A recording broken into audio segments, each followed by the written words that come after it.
আসসালামু আলাইকুম। দূরের কাছে যে যেখানে বসে এই মুহূর্তে এই ভিডিওটা দেখছেন তাদের সবাইকে মাহফুজা কিচেন ভিডিওতে ওয়েলকাম। আজ বেগুন দিয়ে কাতলা মাছের চচ্চড়ি করব। দেখতেই পাচ্ছেন কতটা লোভনীয় হয়েছে, খুবই অল্প মশলায় এবং খুবই তাড়াতাড়ি, খেতে অসম্ভব ভালো হয়। আমরা তো কাতলা মাছ অনেক কিছু দিয়ে খেয়ে থাকি, বেগুন দিয়ে এইভাবে চচ্চড়ি করলে এইরকম বারবারই করে খেতে হবে, এতটাই মজা হয়। এখানে বেগুন যারা পছন্দ করেন না, একই রেসিপিতে আলু দিয়ে করতে পারেন। অল্প তেল অল্প মশলায় খুবই লোভনীয় হয়েছে, খেতে অসম্ভব ভালো হয়েছে, সত্যিই বলছি। তো কথা না বাড়িয়ে আমরা মূল ভিডিওতে চলে যাই।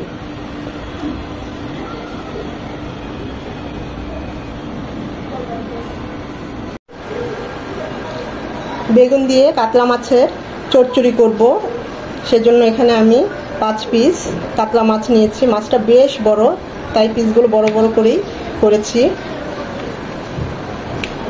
আমি এটাকে 3 বার ধুয়ে একদম ভালোভাবে ধুয়ে নিয়েছি। এখন যে কাজটা করব, মাছের যে একটা র ফ্লেভার থাকে, এক্সট্রা আষ্টে গন্ধ, এখানে আমি 1 পিস লেবুর রস দিব।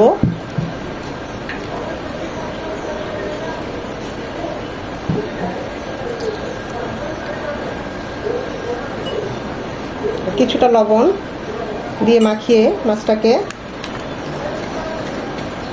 সময় থাকলে 10 মিনিট এভাবে ভিজিয়ে, পানি দিয়ে ভিজিয়ে রেখে দিবেন।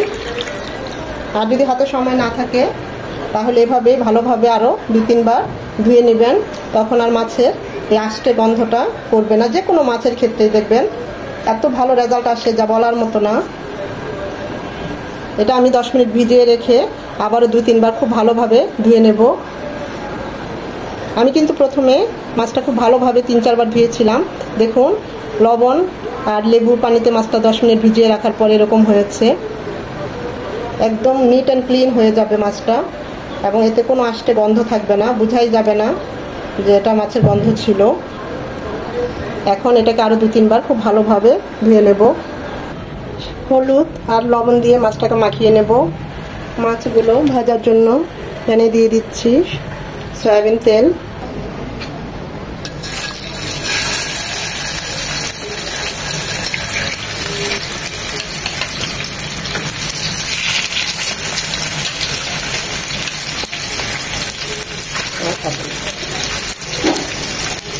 সাথে সাথে উল্টাবো না, 2 মিনিট পর উল্টে দেবো। একদম কড়া করে ভাজবো না, হালকা করে ভাজবো।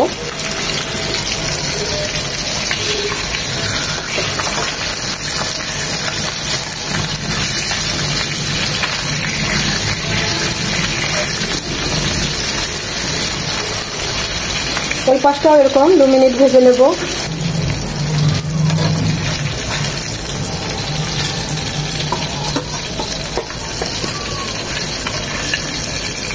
কি পরিমাণ মাছটা ভেজেছি সেটা তো দেখতেই পাচ্ছেন। এখন এগুলো উঠিয়ে নেব। এর চেয়ে বেশি কড়া করে লাল লাল করে ভাজবো না। বাকি মাছের পিস দুটো দিয়ে দিচ্ছি।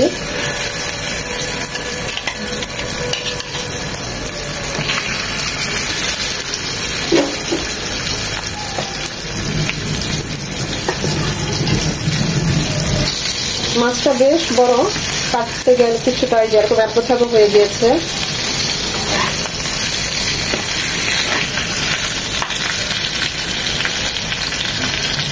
বেগুন দিয়ে চচ্চড়ি করব এই কাতলা মাছটা। বেগুনটাকেও এরকম লম্বা লম্বা একটু বড় বড় করে ফালি করে নিয়েছি। যে তেলে মাছ ভেজেছি সে তেলে বেগুনটাকেও হালকা করে একটু ভেজে নেব, জাস্ট 2 মিনিট। সামান্য একটু লবণের ছিটা দিয়ে দিচ্ছি, এখানে আর কিছুই দেবো না, ঠিক মাছের মতোই হালকা করে একটু ভেজে নেব।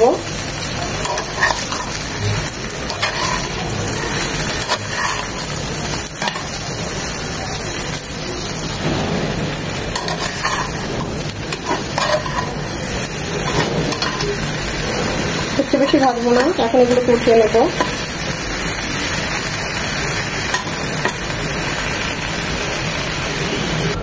কড়াইয়ে দিয়ে দিচ্ছি সর্ষের তেল 3 চামচের মতো। তেলটা গরম হয়ে এসেছে, দিয়ে দিচ্ছি 1/2 কাপ পেঁয়াজ কুচি, মানে 2টো পেঁয়াজ কুচি। পেঁয়াজটা নরম হবে। পেঁয়াজটা নরম হয়ে এসেছে, দিয়ে দিচ্ছি 1 চামচ আদা রসুনের পেস্ট। এখানে রসুনের পেস্ট একটু বেশি আছে, 5 টুকরো আদা আর 3-4টা কোয়া রসুন একসাথে পেস্ট করে নিয়েছি। যে কোনো মাছে আদা রসুনটা একটু কমই দিতে হবে, কারণ মাছের যে অরিজিনাল ফ্লেভার সে আদা রসুনের ফ্লেভারটা নষ্ট করে দেয়। ঠিক যতটুকু দরকার ততটুকুই দিতে হবে। এটাকে 1 মিনিট ভেজে নেব যেন আদার ভাজালো গন্ধটা চলে যায়। আদাটাকে ভেজে নেওয়ার পর এখানে 1 চামচ হলুদ গুঁড়ো, 1/2 চামচ মরিচ গুঁড়ো আর 1 চামচ ভাজা জিরে গুঁড়ো একটু পানি দিয়ে গুলিয়ে দেব। এখানে আমি মরিচ গুঁড়োটা কম দিয়েছি, কারণ আমি পরে আবার কাঁচামরিচ ফালি দেব। যে যেমন ঝাল খান ওই অনুযায়ী দিয়ে নেবেন।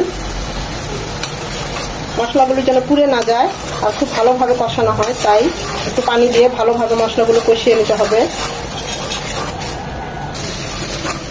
মশলাটা কষানো হয়ে গিয়েছে, তেলটা উপরে উঠে এসেছে।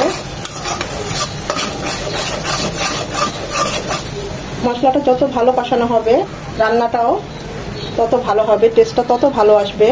দিয়ে দিচ্ছি যে বেগুনটা আমরা হালকা করে ভেজে নিয়েছি।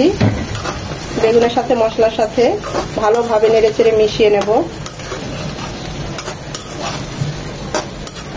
যারা বেগুন অ্যালার্জি, বেগুন খেতে পছন্দ করেন না, এভাবে আলু দিতে পারেন, এরকম চিকন চিকন করে আলুটা এইভাবে কেটে একই রেসিপিতে। আর যদি কষিয়ে রান্না করতে চান তাহলে ভাজার দরকার নাই, এভাবে আলুটা বা বেগুনটা কষিয়ে মাছটা লবণ হলুদ দিয়ে মাখিয়ে রেখে পরে দিয়ে দিতে পারেন, সেটাও খুব ভালো হয়। এটা 2-3 মিনিট কষবে। 2-3 মিনিট কষিয়ে নেওয়ার পর এখন দিয়ে দিচ্ছি ফুটানো পানি 1 কাপ। যেহেতু এটা চচ্চড়ি করব তাই আমি পানিটা কম দিচ্ছি। যদি ঝোল ঝোল রাখতে চান তাহলে আরো 1/2 কাপ পানি দিবেন। এটা আমি একদম মাখো মাখো করব। আর বেগুনটাও হালকা করে ভেজে নিয়েছি, মাছটাও। বেগুন সফট, এই পানিতেই সেদ্ধ হয়ে যাবে।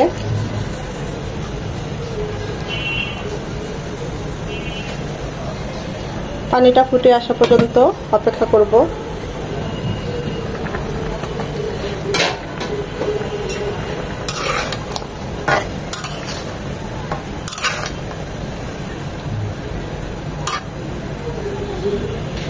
মাছগুলো ভেজে রেখেছি, সেই মাছগুলো দিয়ে দিচ্ছি।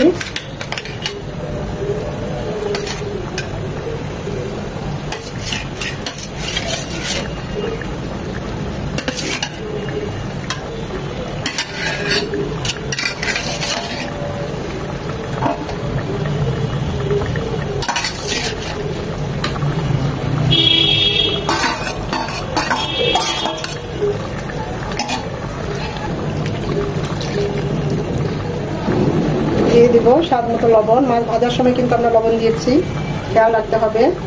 এখানে 2টো মরিচ মাঝখানে কেটে দিয়েছি ঝালটা বের হওয়ার জন্য, এর বেশি দেবো না কারণ বাচ্চারা খেতে পারবে না। আস্ত মরিচ দিয়ে দিলাম 2টো। এখন এটা রান্না হবে 10 থেকে 15 মিনিট। একটা টমেটো 4 ফালি করে নিয়েছি, সেটাও দিয়ে দিচ্ছি, ভালো লাগবে।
চাইলে আপনারা এই মাখো মাখোটা রাখতে পারেন, আমি আরেকটু টানি একদম শুকনা শুকনা করব।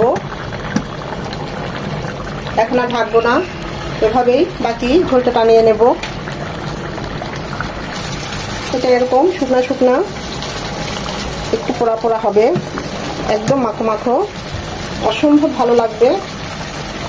এখানে ঝোল খুব একটা থাকে না, একদম মাখো মাখো হয়ে গিয়েছে, ঝোল নেই, দেখতে পাচ্ছেন চারপাশটা লেগে লেগে গিয়েছে। এই পর্যায়ে দিয়ে দিব ধনেপাতা কুচি।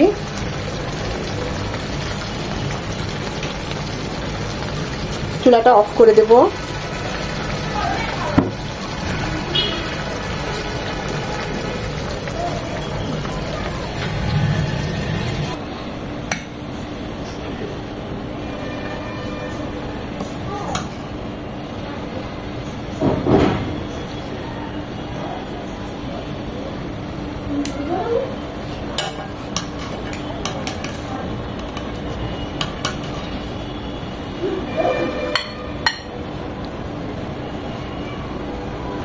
বেগুন দিয়ে কাতলা মাছের চচ্চড়ি কত সহজেই হয়ে গেল। দেখতেই পাচ্ছেন কতটা লোভনীয় হয়েছে। এটা এরকম একদম শুকনা শুকনা ভালো লাগে ভাত দিয়ে খেতে, অসম্ভব মজা হয়েছে আর খুবই সহজ। ভালো লেগে থাকলে একবার হলেও ট্রাই করবেন, আশা করি নিরাশ হবেন না। সাথে কাঁঠালের বিচি দিয়ে লইট্টা শুটকি ভুনা করেছি, অসম্ভব ভালো হয়েছে, একটু ঝাল ঝাল হয়েছে। দেখতেই পাচ্ছেন কতটা লোভনীয় হয়েছে। আর এরকম কাতলা মাছের চচ্চড়ি থাকলে আর কিছুই লাগে না, এক প্লেট ভাত অনায়াসেই খাওয়া যায়। ভিডিওটা যদি ভালো লেগে থাকে লাইক শেয়ার করতে ভুলবেন না। এখনো যারা আমার চ্যানেলটা সাবস্ক্রাইব করেন নাই অবশ্যই আমার চ্যানেলটা সাবস্ক্রাইব করবেন, যাতে পুনরায় এরকম মজার মজার রেসিপি নিয়ে আপনাদের সামনে উপস্থিত হতে পারি। আর এতক্ষণ যারা ধৈর্য ধরে আমার এই ভিডিওটা দেখেছেন তাদের সবাইকে অসংখ্য ধন্যবাদ। একটা লাইক অবশ্যই দিবেন, এই লাইকটা পরবর্তী ভিডিও করতে আমাকে উৎসাহিত করে, সাহায্য করে।